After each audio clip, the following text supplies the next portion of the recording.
already know what time it is. You understand? UPK, One West of the Command Junior Holler, all my brothers. We rollin' through. You understand? Cause these niggas weak. These niggas don't know what to do. You see these soldiers beside me, standing in all black with the shield going on, post watching. They all my brothers. Precious, but loyalty is black. Palm of the mind, like if you black. Drunk this shit, I'ma need a diaper. And don't do any crap. Cause all my niggas practice all politics crap. Cows cold, real niggas hold rank stand. But they believe and will compromise the day. Never harmonize the traitors. You not affiliated with impersonators. You cross the line, you gon' catch the vapors. My niggas strong, no check. You bump the niggas sweet like Nile. Ain't for the brown sugar like annihilate. Every time I move a righteous demonstration. All I die fake. My brother's glorious, you warriors. The labels for down, the death sentence can't stop me. We notorious, thrown in my way. With a supreme audience. Proud ass nigga get exiled. No loitering around my brothers. Yeah, you already know what it is. 144 back again. You be tank style, put it down for my brothers. And I roll straight, so I see them niggas with them shields. That's right. They my brothers. We gon' rule it on the king on the stand. We gon' rule this bitch at all costs. Nigga, we gon' take you from your brothers. That's right. Let's go. Take it to the ground. We gon' eat and drink. Me and all my brothers. Like the ladder house. They came to me with my big nigga. I can take the fake with the treacherous mouth. Came to God is all love. We don't believe that. Give a damn about the 2-6. Fuck the feedback. I give it all for my brothers. They deserve. Excuses for my niggas. They striving to be perfect. Sacrifice whenever fall dead, never hope. Be perfect, keep tight, like you be a joke. Go ahead, on to the end, it's what a wise man told. Get the from the top shelf, but I spit it with the low. 144, nigga, everybody know. One elbow on it with the beats, fuck the rope. Say you down for the cause, gotta show. They fall, they do not blush, remain calm when the things pop up. Go deep like David Jones locker. Above the central locker. No competition, only glory in the distance for my roots.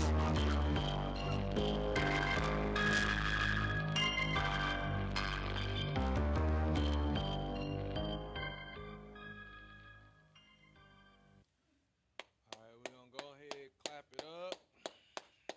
And tonight is the Isupk Houston Monday night history class. Normally we'll be taught by Officer Tazadak, but I am Precinct Officer Uriah. Gonna be holding it down for him tonight. Sorry, we had a few technical difficulties, but you know what I'm saying, the white man gonna always be the goddamn devil and is the cause of our oppression and everything that go wrong in this place. You just blame it on the white man. It's not an excuse, it's just the truth. But tonight, came up with a decent little class, you know what I'm saying, just regarding, you know, this holiday season and people not understanding, you know, why it is that brothers and sisters go out and they spend damn near they last right before, you know, right before it's time to pay rent. About 6 days before it's time to pay rent for the first of the month, you go out and you spend your last on products. You know what I'm saying? And this is not regarding so much as the holiday, you know what I'm saying? We got Commander Johanna and every other brother in every other city who gonna break down, you know, Saturnalia, you know what I'm saying, worshiping Nimrod on the 25th and all that other jazz and nonsense. But, you know what I'm saying, you don't know why it is that you so compelled, you know what I'm saying, to spend your money. And, you know, there's a video, you know what I'm saying, that surfaced, you know what I'm saying, it was on the news. It was something that they broadcasted, something that went live, you know what I'm saying, at 6 o'clock news back in the day, you know what I'm saying, how people how, you know, the normal program that most people would watch at a point in time of the day was the news. And on the news, you know, the devil broke down the art of selling to a Negro. So, you know, during the holiday season and everything, that's when all these sales for all these, you know, big name products and everything that come out, and you know what I'm saying, they learn how to game you up and they learn how to get your money because it was something about you that they knew, something about you that they understood, right? So, you know what I'm saying, the first scripture I'm gonna pull out, you know what I'm saying, just to go along with, what we're gonna review here in the video is the book of Deuteronomy, chapter 28 and verse 48. And it reads, therefore shalt thou serve thine enemies, which the Lord shall send against thee in hunger and in thirst and in nakedness and in want of all things, and he shall put a yoke of iron upon thy neck until he have destroyed thee. Now, something that we all know, you know what I'm saying, in this place is that you'll see a nigga with a Gucci belt, but the brother won't have a car. You'll see a sister, you know what I'm saying, she got to have the best acrylic on her nails. She got to have the best weave in her hair. And she ain't got no job, but she can't barely feed her family. But what she will do is she'll make sure she look good to go to the club, you know what I'm saying, on New Year's Eve. She will make sure that her kids, rock Jordans after Christmas, but didn't have a damn meal to eat the whole week before they've been eating McDonald's once a day. That's what we will do. But the tape I'm going to show you, know what I'm saying, it goes over, you know what I'm saying, what they put out in mass production, broadcasted on the news about how to sell to a Negro. And we're going to break this down.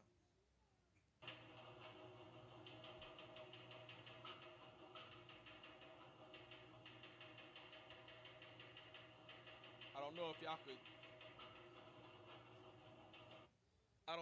could actually see the video as far as what's being played. We tried to get it to where I could put it on the screen, you know what I'm saying? They can see it on there. It looks good. What's happening? Okay, no sweat. The water.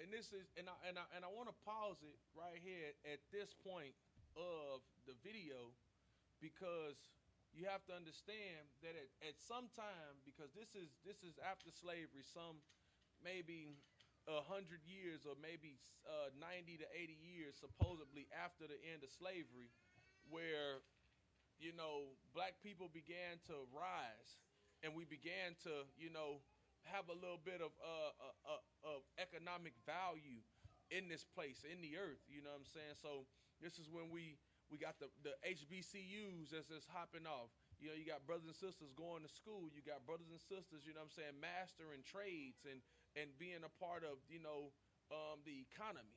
And we flourishing and we thriving.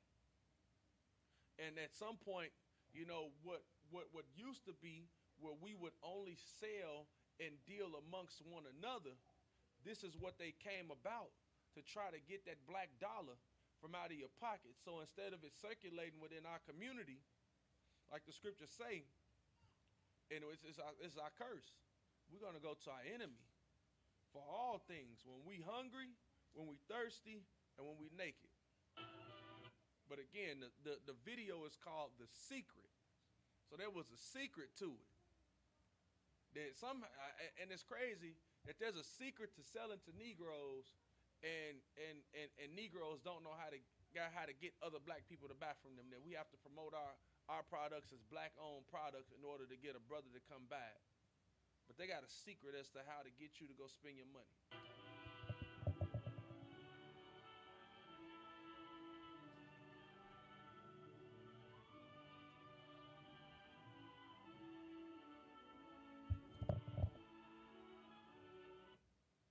Now, if you're looking at the video, it says presented with the cooperation of Johnson Publishing Company, Incorporated Publishers of Ebony, Tan, Jet, and Hue, which are known black magazines. You can see, I'm not making this up. This ain't nothing that I produce.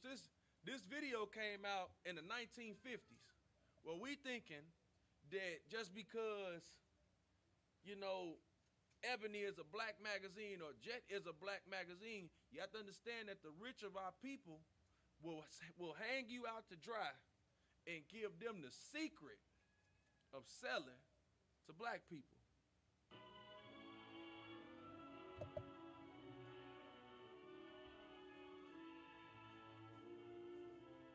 Huh? What you say out? This is 1954. So you see it up there? Say 1954 up there on the video. Oh, okay. Well, this was produced in 1954. Here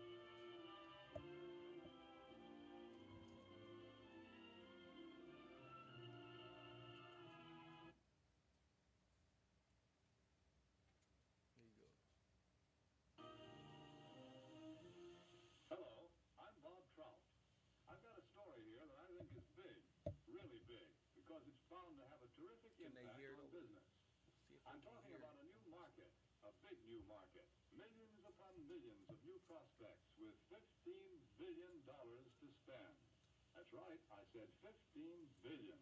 That's a lot of money, isn't it? The surprising thing is that it's a fresh market, still full of opportunities. It grew up so fast, got so big in a hurry, that few of us realize its scope. Now, these days, nobody's likely to pass up chances to sell. And yet right here in our own front yard, there's a neglected market. There's money waiting to be spent. To get the story of this market, to be able to tell you the secret of selling the Negro, we did a lot of digging. We talked to leading businessmen, to customers, and to salesmen. We went to Washington, D.C. We set up cameras and other key points around the nation. And out of this all, there emerged a story, the story of a new market.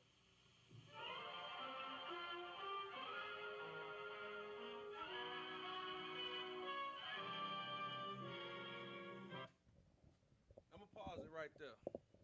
Now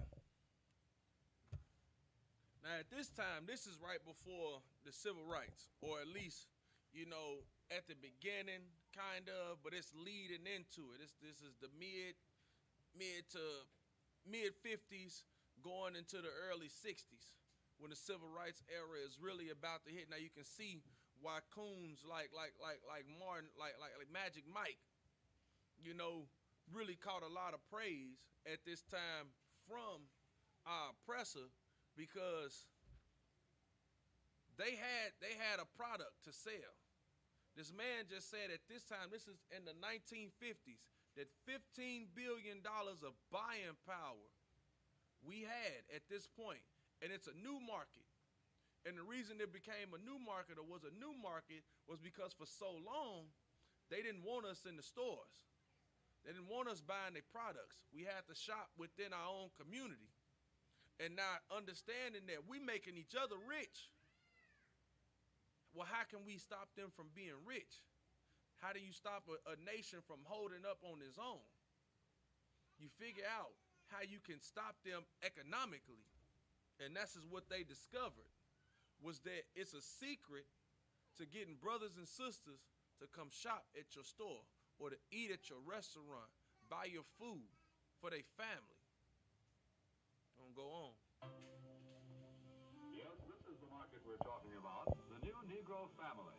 Their name is Wells or Wilson, Smith or Brown or Alexander or Breen. They live in Chicago, in Atlanta or New York, in Detroit, St. Louis, Los Angeles, any one of 1,000 cities and towns. All over the country, families such as this are enjoying new prosperity. They have new interests, new standards of living, a buying power they've never enjoyed before. They're good prospects for practically all types of goods and services. All too often, though, they're overlooked prospects. Why? Because of some good, valid reason? No. They're overlooked because of mistaken ideas, because of out-of-date ideas about how the Negro lives and how he buys. The truth of the matter is, now what he's saying there is that you're a newly found creature. You're not something that anybody has ever dealt with before. You fresh out of slavery. We're going to school. We have our own standards of living at this time because we've lived separately from amongst our oppressor. And as he's watching us grow, he's trying to figure out how in the world can I get this money from them? How can we do this? So it's going further than saying, these new Negroes, they're being overlooked because of an old way of thinking. That you looking at them still like slaves. You're not looking at them as if now that they're free people or that they have their own money in their pocket. That you have to stop looking at them like a slave and look at them at least like a dollar sign. Not so much as a person, but look at to what they can add to the economy. But the Negro lives pretty much the same as other folks. He buys pretty much the same way, too.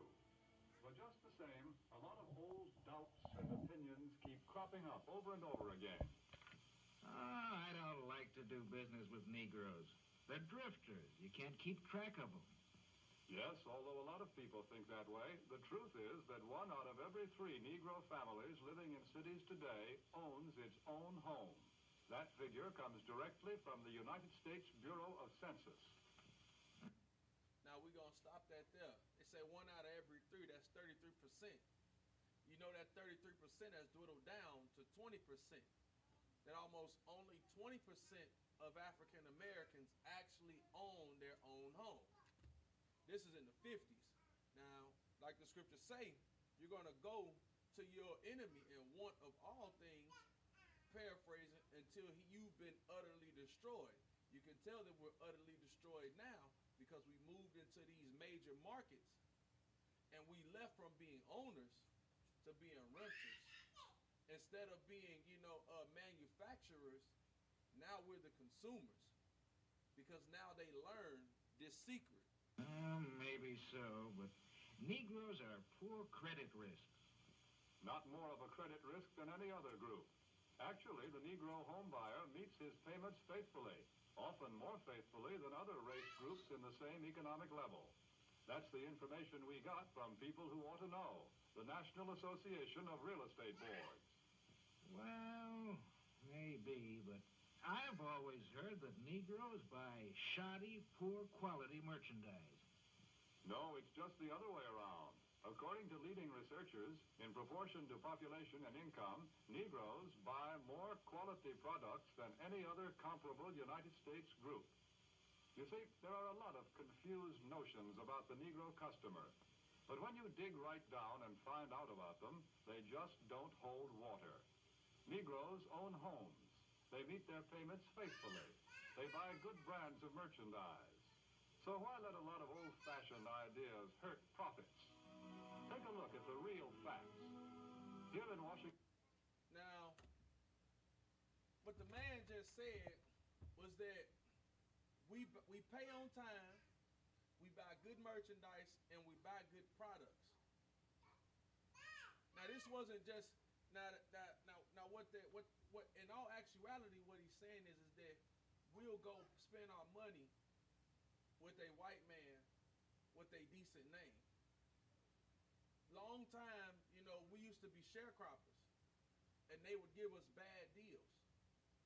Now we expect a good fair price for a good fair product. That's what we expect all the time. But what we're known, or what we in past times will receive, was bad products and bad business, and it had nothing to do with what we could afford. It was just off of the fact of us being black. But now they saw that it's changing. Like right now, we still hold $1.7 trillion of buying power in this place. And everything that this man is saying, it is true to an extent. But the thought of who we are as far as consumers and customers has not changed. Washington, D.C., the nation's capital, some amazing facts and figures about this new market have been uncovered. Now they're going into Washington, D.C. right now. And it's going to be some former politician that's going to be speaking up next. But you have to understand, that keeping you oppressed, it takes some doing. And that after a while, the oppression, it no longer has to be physical in a sense, depending on what realm of life we're talking about. But when it comes to how you work your money, this thing was done by design. That there was a secret to it, and they let it out publicly. For a first-hand report, we would like to take you directly to the United States Department of Commerce to hear this story from the Secretary of Commerce himself. Here is the Honorable Sinclair Weeks, the Secretary of Commerce of the United States. In the Department of Commerce, we are constantly alert to trends that mean a healthier national economy, better business for the nation as a whole. Recently, we have been interested in a rising young market, one that represents a huge potential for goods and services. Now, they're looking at a market that represents a huge potential in sales. So now you thinking that black people are poor. You're thinking that black people don't have money. But what they finna tell you is that you do have money. But what you'll do with your money only matters about the brand or the person that you're buying it from. Not so much as that you don't have it, because you do have it. But it's the poor choices that you make with it. Here in the Israelite School of Universal Practical Knowledge, you learn what to do with your money. You learn to buy black and spend wisely. But there was a method that they gathered to make you go out and spend your hard-earned money for this whole what they call the holiday season.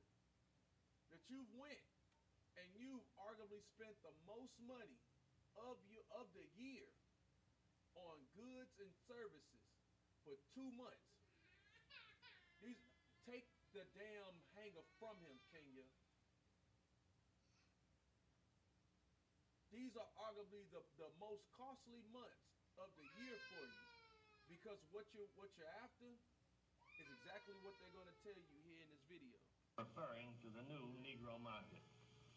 The tremendous buying power of this group is backed, of course, by an increased earning power. The average Negro family's income is at a... And now they're saying increased earning power, because again, this is in the 50s. But this is only about 30 years after the end of sharecropping, when they opened up the industrial age and you could go work in a factory somewhere and you don't have to share your wealth or be steadily beat down into the ground, because you'll end up you'll sharecrop with a devil. And now he wants at least 80% of the field. 20% of it is yours. But the 20% that you get is the dregs. So you can't even sell the food that you've made because it isn't worth anything. They give you the bottom. So now when you left the sharecropping to go work in a factory or to go mine coal or to go work in a steel mill, now your money is untapped and it's in your pocket. And what you had done for almost 30 years was keep this money in between you, yourself, Leroy that worked down there at the auto mechanic shop. You got Bessie who know how to sew dresses and pants. You got Troy and them that know how to come work on windows and help you build your house. They understood this. But now, how can we get this dollar out of them? And how much money are they actually worth? A record high. In fact, since 1939, it has increased more than the average income of all other Americans. Just take a look at a few figures. And the reason your income increased more than the average any other average individual in the nation, because at one point you didn't make anything.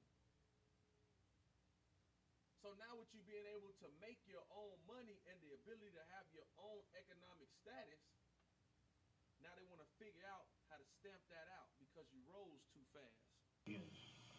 An official Department of Commerce report shows that at least 1/3 of the Negroes living in cities earn from $2,000 to $5,000 a year. Today, the average Negro wage earner. Now that's 2 to 5,000 a year.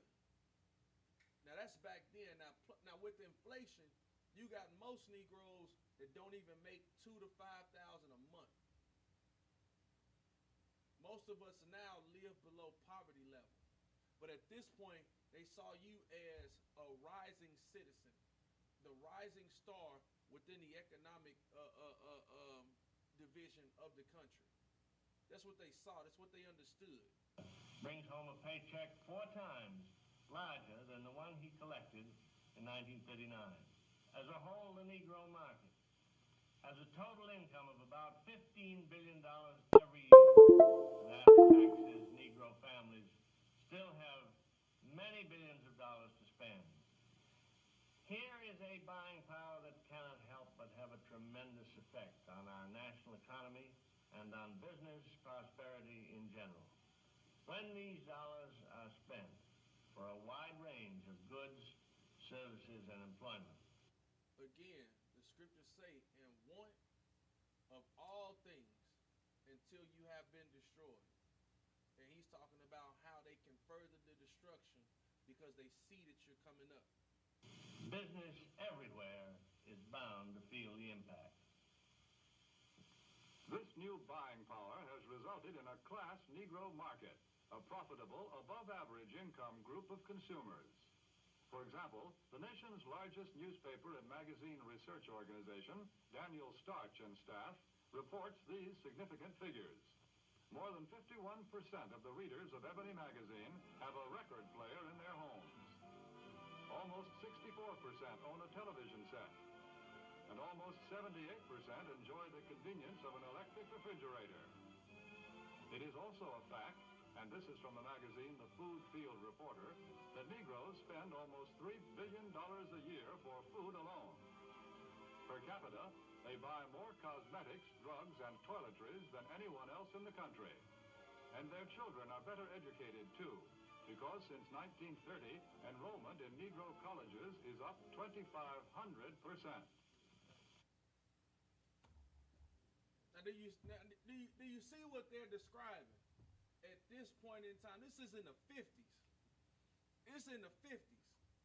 Now, from the 50s into 2020, those numbers have staggered some, but we still go to school. We still make a decent wage. It's decent enough to earn us a buying power of $1.7 trillion a year. They understand how much wealth you can generate as a nation set apart. And they working damn hard. Where is it? Because everything, what is it, Psalms 83? It's the book of Psalms, chapter 83, verse 2. For lo, thy enemies make a tumult, and they that hate thee have lifted up the head. They have taken crafty counsel against thy people, and consulted against thy hidden ones. This is, and it's crafty counsel, and they're consulting against us public, that this is public. This was known for quite some time, and how to actually sell to a Negro. Understanding the demographic of the household, because as you saw here, that you saw a 2-parent household. At least 40% of homes don't have a man within the home.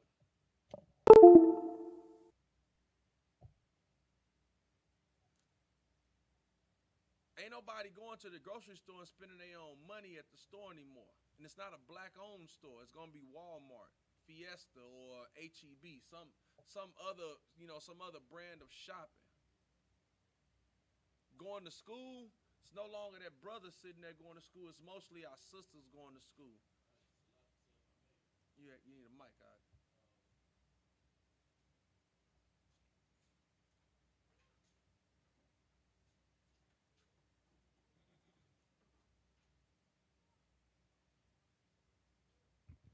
So, like yourself, I made not too long ago, the black woman had the highest college graduate rates than any other nation combined. Indeed, she does. not long ago. That's still now that the black woman graduates college more than any other race of people or gender. Combined. But that's because she understands that going to go uh, receive an education helps to uplift the quality of life that she can give to her children or that she can assist her husband with if she has one. But we're going to go on. But really, to recognize the importance of this class Negro market, we must realize that something has been happening economically in our country. People are on the move. The population is shifting. The makeup of metropolitan populations today is different than it was just a few short years ago. To give you a better idea of what we mean, we set up several cameras, candid cameras, in a number of shopping locations. Take a look at these shoppers.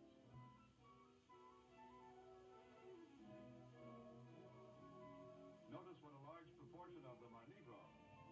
What's the reason? It's simply this. Negro families are moving into the cities where there are more job opportunities. Now, again, what happened after slavery is no mystery. Again, when you could come from being a sharecropper earning less to nothing, or to go and work you can have your wife as a seamstress, and she go makes a couple cents an hour, and you go and you work at the steel mill within the city, and you can make $1 or something an hour. This is where the economic boom came from, at least for the Negro. And then also with going to school and creating our own industry within our own communities. So now at this time, around this time of year, you could shop with a brother. I'm not condoning, any servicing on these holidays or anything like that, but at least at this time, you could go purchase these goods from another brother or a sister. You can go do that. But they giving other devils the game about how to get you into their store. Even this same thing is what happens when a sister goes into the weave shop today, and you have the Asian woman who doesn't wear weave in her hair tell you what yaki is the best to put in your hair. Oh, we got the good virgin yaki, 36-inch. It's for you. It's the one. We got the red in the back too, and they know how to sell to you because of this here. The scriptures say, they have taken crafty counsel against thy people and consulted against thy hidden ones. They have said, come and let us cut them off from being a nation. This is them actively promoting cutting you off from being a nation, learning how to get your economic power away from you. They made a tape about it. We're going to keep going. Here they find occupations with more prestige and security, jobs that pay more money. As a result, Negro families today often make up the largest part of Central City consumer prospects. A shoe store in Chicago's Loop, for example. And you wonder why you live in a city. And you wonder why the inner city where you live at now no longer bustles the way it used to in times past. Because you convened that space in that area, and then you began to take over the cities and to be the more affluent people of the city. And then what they did was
So like it's it's heavy that you say that because we even promote it free through rap.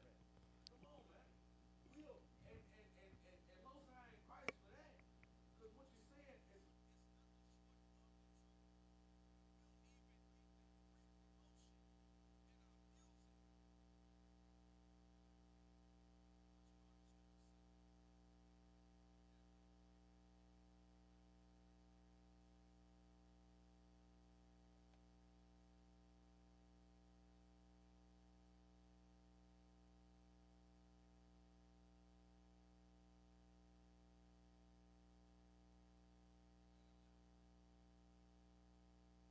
Okay, this is the book of Proverbs, chapter 3, verse 31.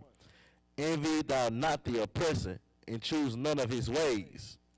envy thou not the oppressor and choose none of his ways. And they figured out how to get you to choose their ways. So we go, I said, no. He said a product must have the backing. So whatever they got, the only reason they know it's actually a good product is if you come and get it. And it don't even have to be, I'm gonna tell you, I'm just, maybe it's just me, and maybe it might be the bottom of my feet. I can't stand wearing Jordans. They hurt my feet. Right. I can't stand wearing Air Force Ones. I mean, I like some Air Max. I like some Air Max. But in a certain brand of shoes, I can't put my stamp on it. But you know what I do like wearing? I like wearing no name boots. That's right. I don't give a damn where I get them from, $20 hollers. I'm putting them on and going to camp. And they gonna get kissed by white people. That's right. I give a damn. That's just the truth. Buying power to be a leader in the field. What do you have to sell? Chewing gum or cars? Toothpaste or transportation? Whatever it is, here are millions of prospects. They saying it don't matter what the hell you got to sell. If you can get a group of Negroes to buy it and wear it, you know you working with something. So they gotta get us all their goods. And what fine time to do it than what other than to push Christmas in your face, Black Friday in your face, New Year's Eve in your face, when they know one, you got all these gatherings that you have to go to, so one, you wanna look good. You wanna show up with the best product. You wanna look better than the next person. You wanna seem like you got more money than the next person, driving yourself into destruction to promote their holidays and uplift their economy at the end of the year. Come on. And these prospects are everywhere. Negro customers can no longer be pigeonholed. They cannot be classified as prospects who trade only in certain stores, certain neighborhoods. Today, Negroes shop downtown. They shop in supermarkets. Today, Negroes will go to Saks Fifth. Negroes want to go to Nordstrom. Negroes got to go to the Galleria. You got to go to the Willowbrook Mall. You got to go shop at the Super Mall in the Midwest. You got to go at the West to the West End. You got to go to all these places to get all of these things, not knowing that it's for your destruction.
This is the book of Zephaniah, chapter 2, verse 1. Gather yourselves together, yea, gather together, O nation not desired.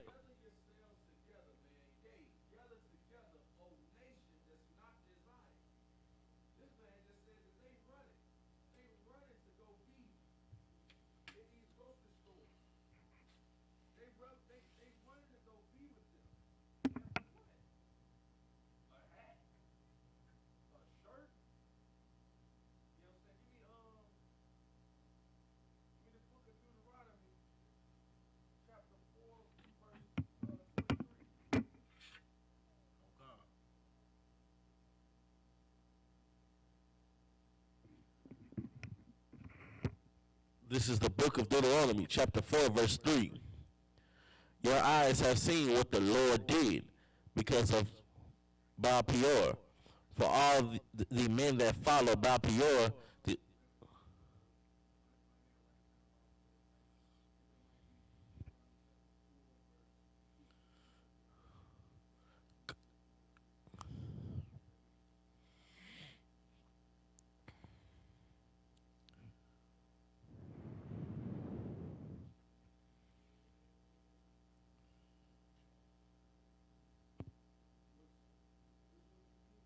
that was Deuteronomy chapter 4, verse 3.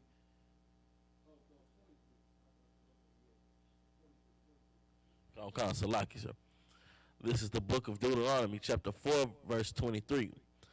Take heed unto yourselves, lest ye forget the covenant of the Lord.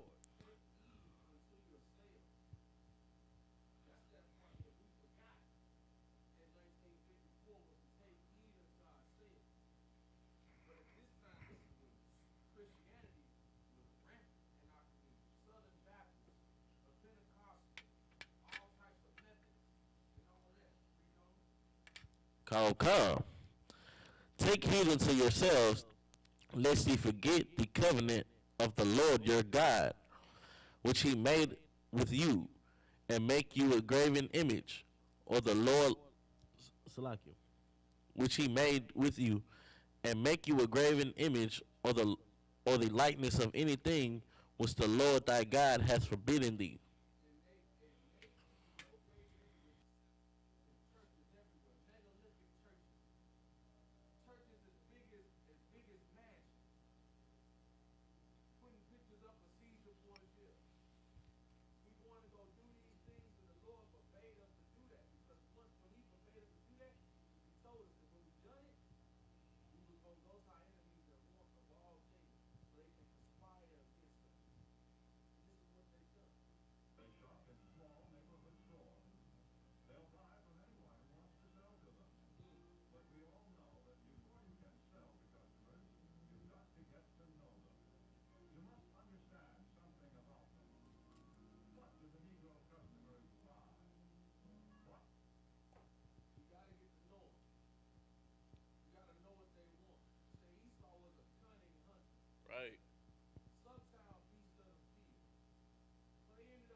man was 12.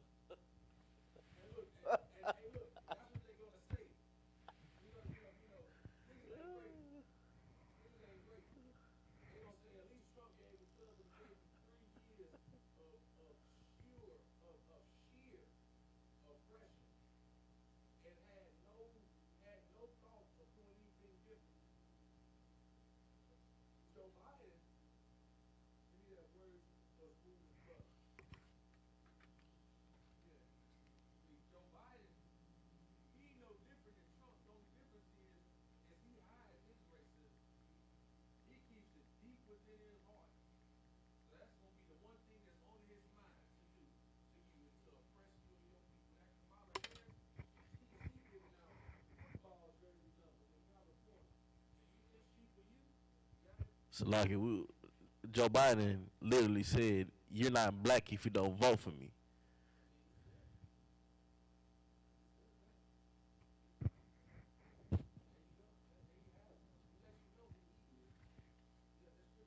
Come on, sir. This is the book of Psalms, chapter 55, verse 21. The words of his mouth were smoother than butter. I mean, just smooth and so nice, like the brother said. You ain't black if you don't vote for Biden. I'm here to end all this racism. I'm here to make America go back to being subtown racism. That's what I'm trying to do. We'll read on. Come on, sir. But war was in his heart. But war is in his heart. Joe Biden is going to start locking brothers up left and right. That's what's going. You thinking that the racism is gone because the racist is out the office? No, because the racism existed well before his time being in the office. How do you know? They have a secret to sell it to Negro. It's still popularly widely used to this day. Some more of that scripture? Come. His words were softer than oil. Come in and you can buy, the Gucci jacket you want, and then you come in there and you got the dreads on, you got your, for your sisters that got your pants all up here behind, and you know what they thinking? This nigga. This nigga. That's what they think. And you think that it's like, it's an anomaly. The racism is not an anomaly when you go and purchase high-dollar items. Those are the more racist of people. What you got? So like we wearing the same brands that the owners of the brands said they didn't want blacks wearing. Blatantly said that. And also, they put out a blackface turtleneck not too long ago. You know what I'm saying? And all it took was Mayweather to say, "Man, I ain't finna give away Gucci." For us to, what I'm saying, continue to, we were supposed to be boycotting it. You know what I'm saying?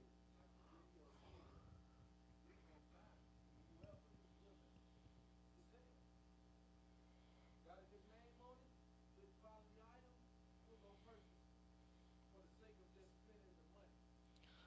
Don't have anything to do with how you looked at or how you viewed as a person. Does this person actually, don't get me wrong, business is business. Business is damn business. But you know what? I give a damn about who I give my money to. That's why the shirts I wear, Havana 1000 original. Right. They are original. And I love giving my money to that brother. Because he loves me coming to spend my money with him. Right. We believe in the same thing. We believe that black people should be on top and should have our own economy and should support one another. So we do. And if I end up coming up with a good idea, it might be, usable to him, he'll come spend his money back with me. Because that's how you build a nation. That's how you keep your money within your nation. How do you tell them? Let's find out. Let's hear the opinion of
and appreciated. This need is a very real and important. It shows up even in many of the Negro's shopping habits. Anyone who sells or wants to sell to the Negro customer should know about some of these habits. Three habits in particular play a big part in every sales transaction. To begin with, most Negroes buy by brand.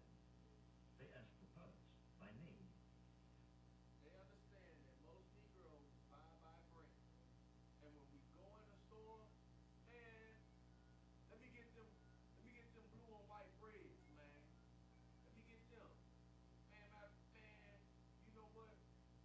Let me get them cheetah print forces, man.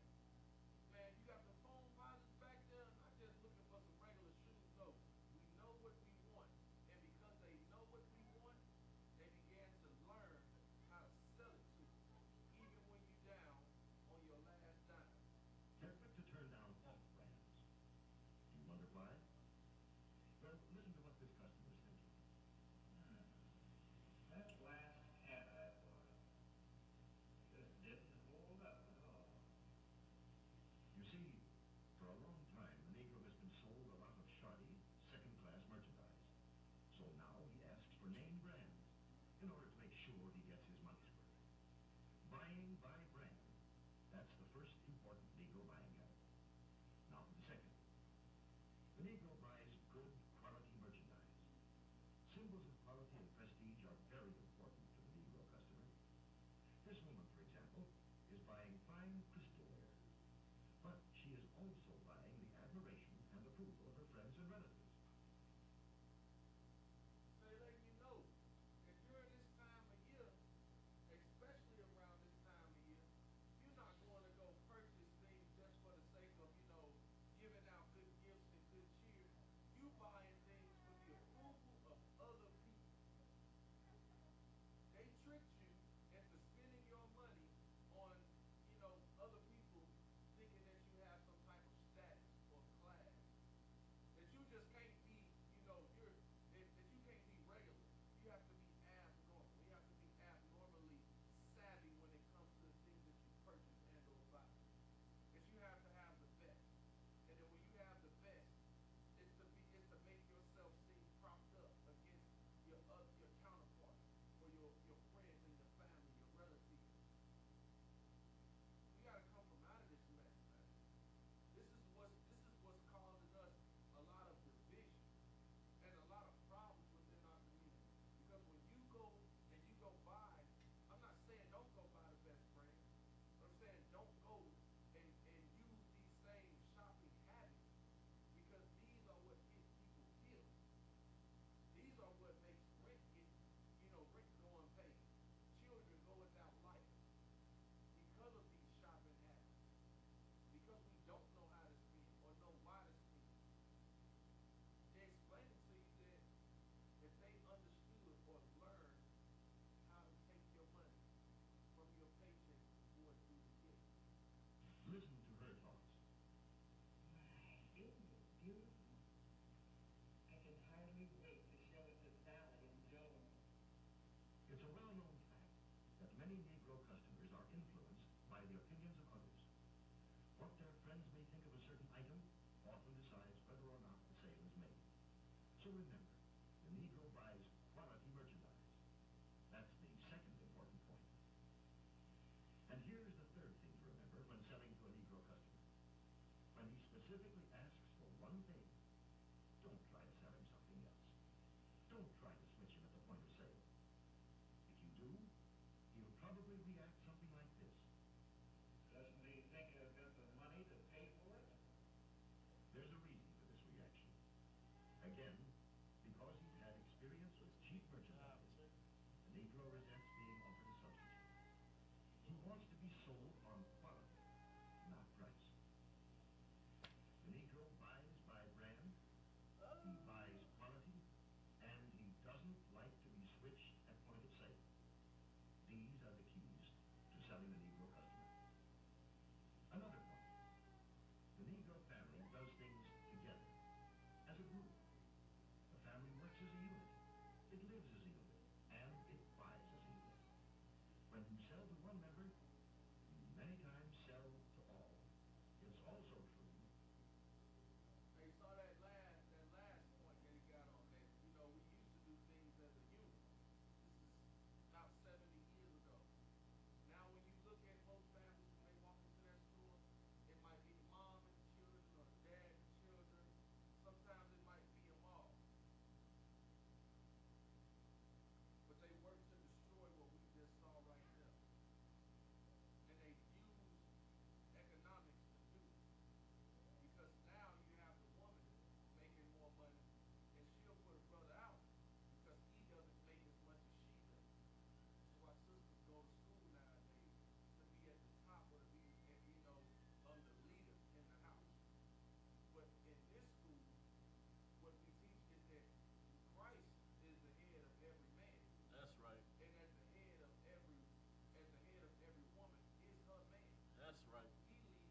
spends more of his money for the things that are available to him.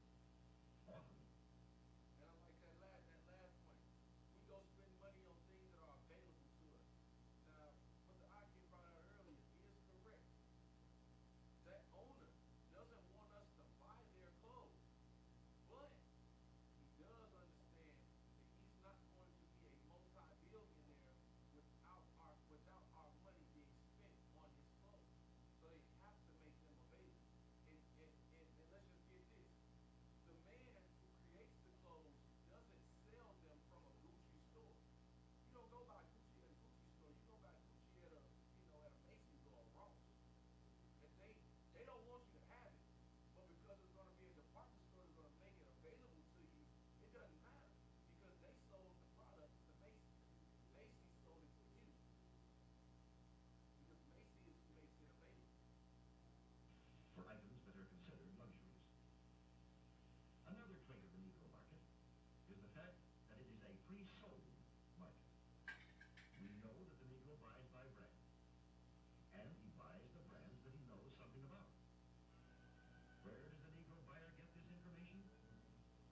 We know that Negro customers are turning more and more to the public. They put it in your magazine, or they put it now on your social media. So it's going to come directly to you now. But there was a point in time in which they understood that most black households read Ebony or Jet or Hue magazine. And that's how they would push their products to you in order for you to make them as wealthy of a nation as you could. Stations that are tailored specifically to their needs, that give them the news and the information that they want to read about. Many leading businessmen and companies already know this. That's why so many of them are taking this direct, sure route of reaching the Negro customer. The vice president of advertising of the Bruin Watch Company, for example, says this: In many important cities throughout the United States, Negroes are important customers of the credit union. Therefore, it seemed Ebony magazine would be a very important advertising medium for us. We would say it was very well received. And There was a point in time in which they used your black media against you. You think there's no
Sure. And lead us not And lead us not into temptation, into temptation, but deliver us from evil. but deliver us from evil.